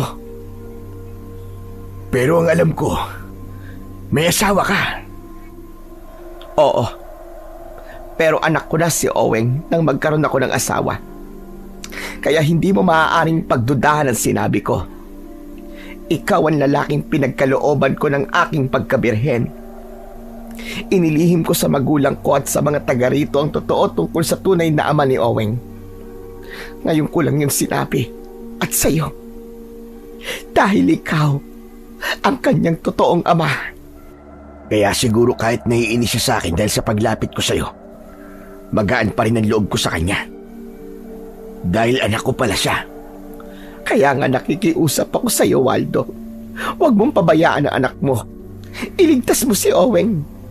Huwag mong hayaang mapahamak siya sa kamay ni Senyor Olivio. Sa halip na umuwi ako sa bahay ni Lolo Nestor, ay hindi ko na yun ginawa, kundi pinili kong bumalik sa mansyon dahil yun sa sinabi sa akin ni Marga. Malalagay sa panganib ang buhay ng anak namin. Naniniwala na rin ako sa ipinaalam nito na anak ko si Oweng at kailangan ko siyang iligtas. Wala namang nagtanong sa akin nang nagbalik ako sa mansyon, kaya gumawa ako ng paraan upang malaman ko kung mga tauhan nga ba ni Senyor ang dumukot kay Oweng. Sa pagtanong-tanong ay isa sa mga tauhan na nagsabi sa akin. Sinadya raw ilihim sa akin ang tungkol doon, lalo na't may nagsabi kay Senyor na kaibigan ko ang ina ng binata. Ibig lang sabihin, may masama silang pinaplano rito, bagay na hindi ko pa hihintulutang mangyari. Lalo na ngayong alam ko ang tunay na pagkatao ni Oweng. Ako ang unang masasaktan kapag napahamak siya. Hindi siya maaaring mawala dahil kailangan ko pang makasama ang anak ko at makilala niya bilang kanyang ama. Nalaman ko na dinala pala si Oweng sa lugar na malayo sa mansyon. Isang nakatagong lumang bodega kung saan ginagawang tagpuan ng mga aswang na tauhan ni Senyor para bumuo ng kanilang ginagawang pananakot sa mga tao. Ayon sa nakausap ko, ay si Senyor Olivio mismo ang magpaparusa at tatapos kay Oweng dahil hindi nito nagustuhan ang ginagawang pagbuo ng grupong vigilante para kontrahin at labanan ang kanyang mga ipinatutupad para sa mga magsasaka at naninirahan sa baryo, pati na sa ibang lugar. Hindi ako dapat mag-aksaya ng panahon. Mahalaga ang bawat oras. Baka makalingat ako. Malaman kung tinapos na pala niya ang anak ko. Kaya kailangan bantay sarado ako sa mga kilos si Senyor. Dapat kasama ako sa mga lakad niya para malaman ko ang lugar na pinagdalhan nila kay Oweng. Kaya lamang nalaman ko na hindi ako isasama sa mga tauhan na poposte kay Senyor kapag lalabas siya ng mansyon. Umisip ako ng paraan para makasama sa pag-alis nila. Kaya nang ipinatawag ni Senyor ang mga tauhang makakasama sa kanyang pag-alis, ay inihanda ko na ang baril na ibinigay sa akin ni Senyor. Inalam ko rin ang sasakyan na gagamitin nila. Kaya nauna na akong sumakay sa luggage compartment. Isiniksik ko ang katawan ko roon. Mahirap ang sitwasyon ko, subalit kailangan kong tiisin yun. Naramdaman ko na lamang na umandar na ang sasakyan. Mainit sa compartment, subalit dapat ko ngang tiisin yun. Mga kalahating oras ang lumipas at huminto ang sasakyan. Malamang nakarating na sila sa lugar na kanilang destinasyon. Pinakiramdaman ko at pilit na pinakinggan ang mga ingay. Nang wala na akong marinig, ay naisip kong wala na ang mga tauhan ni Senyor. Saka ko namang marahang binuksan ang compartment sa likod ng kotse kung saan ako pumesto at bumaba na ako. Nagtago muna ako sa gilid ng kotse at pinagmasdan ang buong lugar. Nakita ko ang isang lumang bodega. Liblib ang lugar na yon, maraming makakapal na halaman. Bukas ang malaking gate ng lumang bodega Alam kong naroon na ang mga tauhan ng Senyor Olivio at maging siya. Kaya marahan at maingat akong lumakad papunta sa lumang bodega na sa palagay ko'y kinaroroonan nila. Nakita ko na nasa loob si Senyor at ang mga tauhan niya. Hindi nga ako nagkamali dahil naroon nga ang anak kong si Owing. Doon nga nila dinala. Nakagapos ang kanyang kamay at paa sa kahoy na hugis ekis. Nasa harap ni Owing si Senyor na hawak ang isang latigo. Napakalaki na ginawa mong pagkakamali, binata. Ako si Senyor Olivio pa ang naisipan mong kalabanin. Hangal ka na, binata. Hindi ka nag-iisip. Ano ba kailangan mo sa akin, Senyor Olivio? May atraso ka eh. Kung hindi ako nagkakamali, ikaw ang lalaking sumigaw sa pulong ng mga magsasaka at tinulungan ni Waldo. Kaano-ano mo ba siya? Wala akong pakialam sa taong yun. Di kaya kakampi mo siya? Kasama mo siya? O baka naman nagkamali ako sa pagkuha sa taong yun? Umamin ka. Kasama mo siya, no? Sabi ko wala akong alam sa taong yun. Wala akong pakialam sa kanya. Habang kausap ni Senyor si Owing, ay nagkaroon na rin siya ng pagdududa sa akin. Pero hindi ko na dapat ikabahala yun. Wala na akong pakialam kung malaman man ni Senyor ang totoo. Tapos na ang paglilingkod ko sa kanya. Dumating na ang takdang oras para isakatuparan ang totoong plano ko. Ang ubusin ang mga alagad niya at patayin si Senyor Olivio. Hindi magiging madali ang hatol ko sa iyo, binata. Dahil sa ginawa mong pagbuo ng grupo, ipapalasap ko sa iyo ang parusa mula sa isang aswang na kagaya ko. Mararamdaman mo ang galit ng mga kauri ko. Paglalaruan ka muna namin. At sa kanya ako gagawin pagkain. Ungas! Hindi kami kumakain ng laman na katulad mo. Dugo mo lang ang iinumin namin. Ang katawan mo ay ang mga alaga namin na magpipiesta. Tutal, wala na akong magagawa pa. Sige na, patayin niyo na ako. Pero mapatayin niyo man ako. Tsak na may titindig muli para ipagpatuloy ang akin na simulan. Hindi sila titigil hanggat hindi ka napapabagsak, Senyor Olivio. Tandaan mo yan. Magbabayad ka sa lahat ng kalupitang ginawa mo. Ang dami mo sinasabi. Ngayon, lasapin mo ang galit ng mga nilalang na nasa harapan mo. Nakita kong kinaladkad si Owing at pilit siyang pinatakbo sa loob ng malaking bodega. Takot na takot siya, lalo na nang isa-isang umikot sa kanya ang mga tauhan ni Senyor. Kasunod nun ay ang pagbabago ng kanilang mga anyo. Maging si Senyor Olivio ay naging isa na ring nakakatakot na halimaw. Kakaiba ang trip ng mga aswang na yon. Ginawa nilang laruan ang anak ko. Pinagpasapasahan nilang takutin at saktan. Awa ang nararamdaman ko ng pagkakataong yon. Parang dinudurog ang puso ko bilang isang ama. Hanggang sa hinayaan nilang makalabas ng bodega si Owing. Pinatakbo sa malawak na madamong lugar upang ipagpatuloy ang kanilang paglalaro. Dahil sa pagiging abala nila, walang nakapansin sa akin. Pagkakataon ko na yon para isahan ang mga aswang na nagpahirap kay Owing. Maigpit kong hinawakan ng baril galing kay Senyor. Ngayon ay hindi na pangkaraniwang bala ang inilagay ko ron, kundi balang pilak na galing din kay Senyor Olivio. Ang sandatang bigay niya ang tatapos sa kanya, maging sa mga tauhan niyang aswang. Isang tauhan niya ang pinaputukan ko at bumulagta kaagad. Ang malakas na putok ng baril ay naging hudyat para magulat at mataranta ang Senyor, maging ang iba pang mga aswang. Ano nangyayari? Bakit may bumaril sa kasama natin? Merong ibang nakakaalam ng lugar na to. May kalaban na narito. Hanapin siya! Nagkanya-kanya sila ng hanap, subalit nahirapan silang hanapin ako. Nagawa ko namang isa-isaing paputukan ang mga nakita kong aswang. Ilan lang ang tauhan na kasama ni Senyor at isa-isa na silang bumulagta hanggang si Senyor na lamang ang natira. Samantalang hindi ko makita si Owing kung nasa na ito at kung saan nagtatago.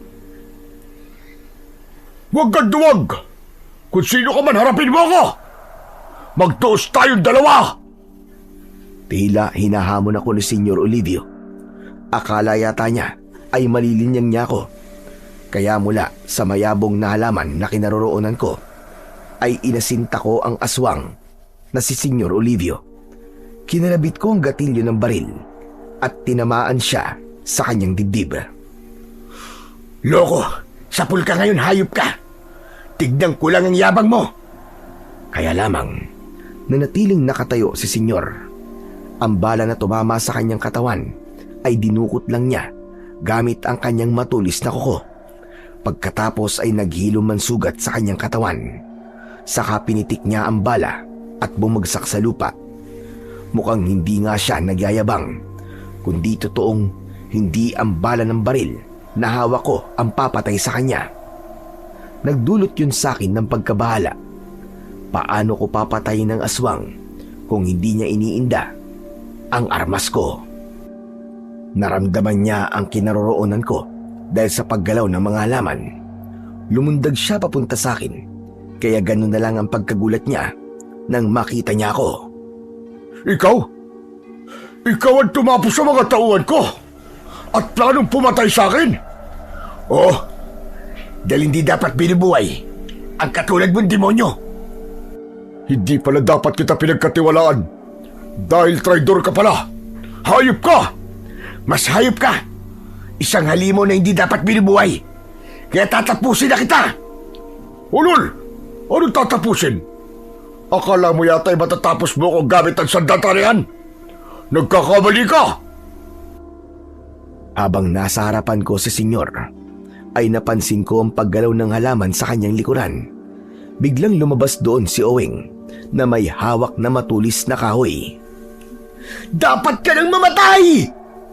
Nagwala ang halimaw sa ginawa ni Owing. Subalit bigla itong bumaling pagtalikod para harapin si Owing. Handa siyang tapusin ang binata. Sinunggaban ni Senyor Olivio ang leeg ni Owing. Maigpit ang pagkakahawak niya at nakita kong kinakapos na ng hininga ang anak ko. Ayaw mo talaga akong tigilan, ha? Bitiwan mo siya, senyor! Huwag mo siya saktan! Hindi ko lang siya sasaktan, kundi tatapusin ko na siya! Ako na lang ang patayin mo, senyor! Huwag siya! Uunahin ko na muna siya at isusunod kita! Naging maigpit pa ang pagkakasakal ni Senyor kay Owing. Kasunod ang pagkagat nito sa leeg para ganap na itong tapusin. Hindi pwedeng wala akong gawin. Kaya lamang, hindi tinatablan ng bala ng gamit kong armas ang aswang. Pero ikinasa ko pa rin ang hawak kong baril at inasinta si Senyor Olivio. Saka ko pinaulan ng bala. Nabitiwan niya si Owing at bumagsak sa lupa. Nang mabitiwan niya ang anak ko, ay humarap sa akin ang aswang at habang binabaril ko siya, ay lumakad papalapit sa akin. Hindi niya iniinda ang mga bala ng baril na bumabaon sa kanyang katawan. Hanggang sa pagkataranta ko, ay may mga bala na tumama sa kanyang ulo. Napahinto siya sa paglalakad. Nakita kong nanghina ang aswang nang tamaan sa kanyang ulo. Umagos ang dugo at kumalat sa kanyang muka.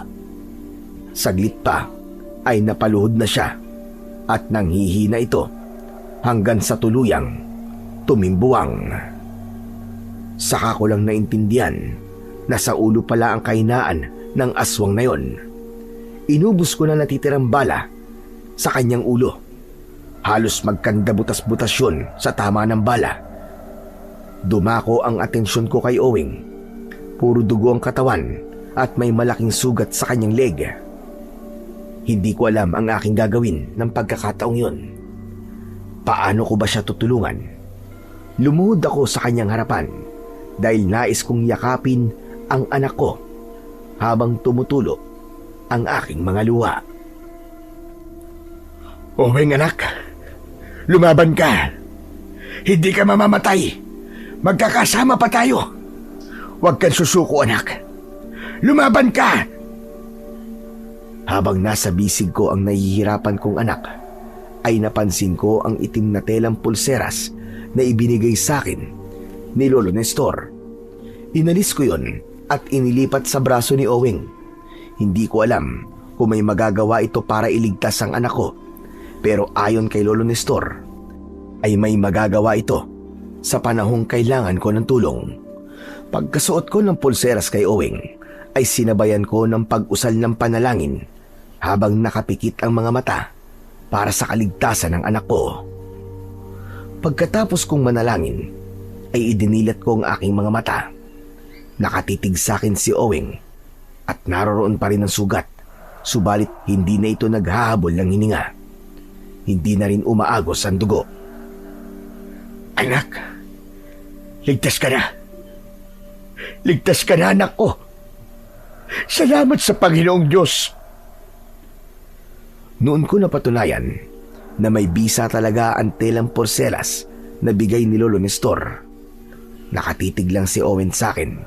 Kasunod nun ay ang mahigpit niyang yakap, kasabay ng pagbukas ng kanyang bibig na may mahinang bulong.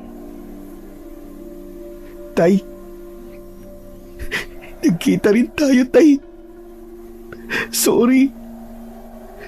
Salamat po sa pagliligtas niyo sa akin. Owing, anak ko. Anak. Lalo lang umagos ang luha ko sa aking narinig. Alam ko kung para saan ang paghingi ng tawad ni Owing. Wala nang marami pang paliwanag. Hindi na kailangan ang marami pang salita. Ramdam ng aming mga puso ang kasabikan sa isa't isa. Alam kong ang pangyayaring yon ay simula ng mas masayang relasyon sa aming mag-ama. Puno ng hiwaga ang buhay ng tao. Minsan talaga may mga pangyayaring hindi natin inaasahan na magdudulot pala ng kaligayahan para sa pagsisimula ng isang bagong buhay. Hanggang dito na lamang po ang aking kwento. At maraming salamat po sa inyong mga nakinig. Hanggang sa muli.